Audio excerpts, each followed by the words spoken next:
Me han encomendado las conclusiones de esta conferencia y quiero empezar con el tema planteado por Lorenz, el nuevo pensamiento libertario en Europa, los planteamientos, los análisis que ella hace, nos muestran un proceso de cambio, un proceso de ruptura. Los comentarios que han acompañado a Lorenz, tanto Rodrigo como Verónica, nos muestran lo mismo. Nos muestran el choque de lo que estábamos acostumbrados a que exista, pero que va desapareciendo, y de algo nuevo que llega, que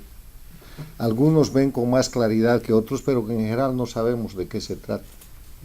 La gran introducción de Aquiles plantea lo mismo. Para entender esto desde el punto de vista social, político, científico, hay que volver a una obra muy importante de principios de los 60, de 1960, escrita por Thomas Kuhn, que se llama La estructura de las revoluciones científicas. Thomas Kuhn plantea ahí que un proceso de cambio, un proceso de quiebre de lo que se conoce y de transformación profunda, que llama revolución, se produce cuando se rompen los paradigmas que se conocen y se crean nuevos paradigmas. Y un paradigma no es otra cosa que el supuesto básico del conocimiento, el ejemplo, el modelo que se usa para entender las cosas. Este tiempo que estamos viviendo, que empieza con el siglo, es eso lo que produce. Porque a lo afirmado y demostrado por Thomas Kuhn, que sigue siendo la base del entendimiento de lo que es una revolución científica, hay que agregarle que una revolución en la historia de la humanidad no empieza como sostenía en su momento, sin decirlo, el padre de la economía Adam Smith en su libro La riqueza de las naciones, o no empieza como sostenía muchos años después Marx, que tomando varios de los conceptos de Adam Smith señalaba que la infraestructura económica determinaba la superestructura política y social, y que la revolución se producía por el cambio de la estructura económica.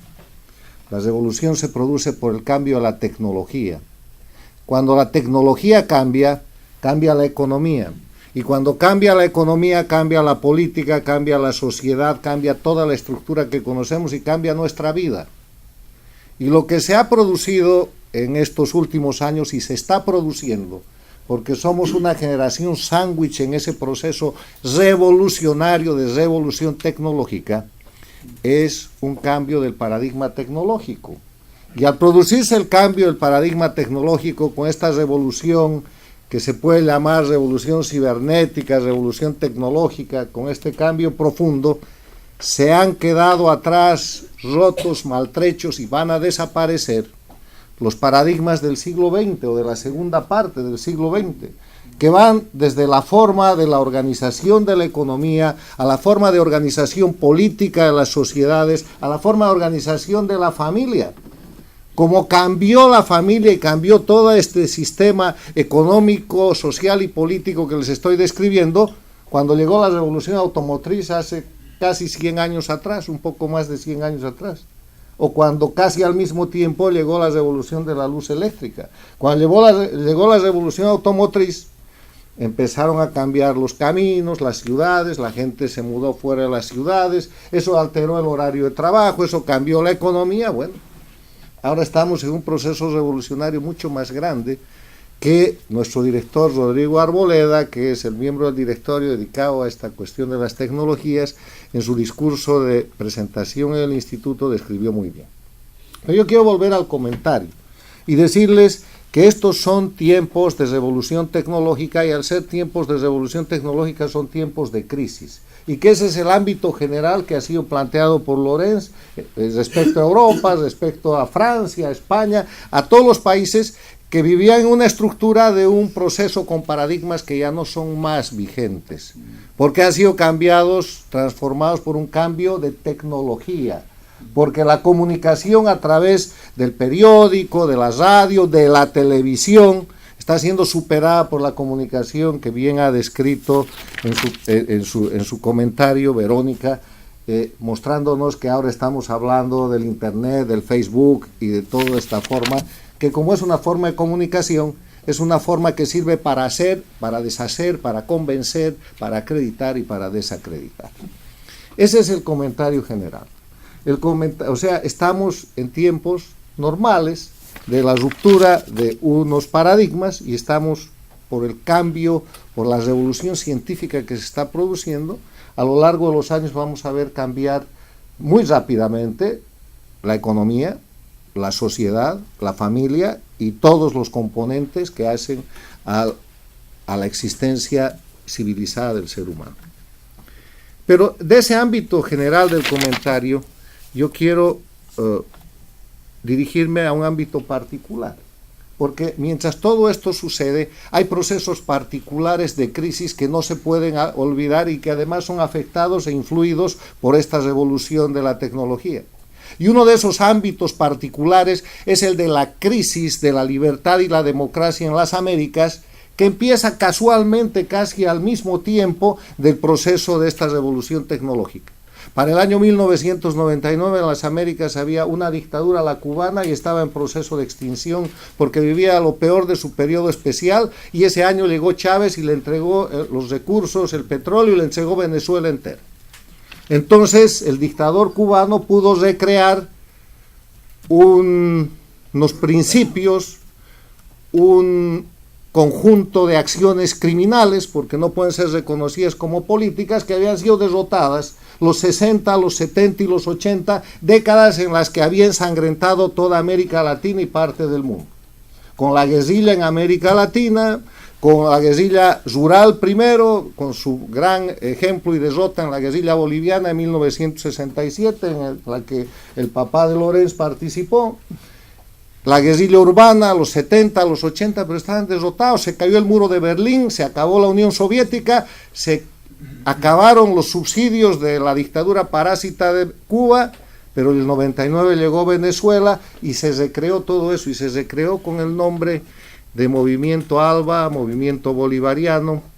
después Socialismo del siglo XXI, con una simulación. Siguieron recurriendo a la violencia, siguieron produciendo derrocamientos, violencia, muerte. Al empezar el siglo se produce primero el derrocamiento de la Rúa en la Argentina, el año 2000, después cae el presidente ecuatoriano Mahuad, derrocan a Sánchez de Lozada en Bolivia el 2003, cae Gutiérrez en el Ecuador de nuevo,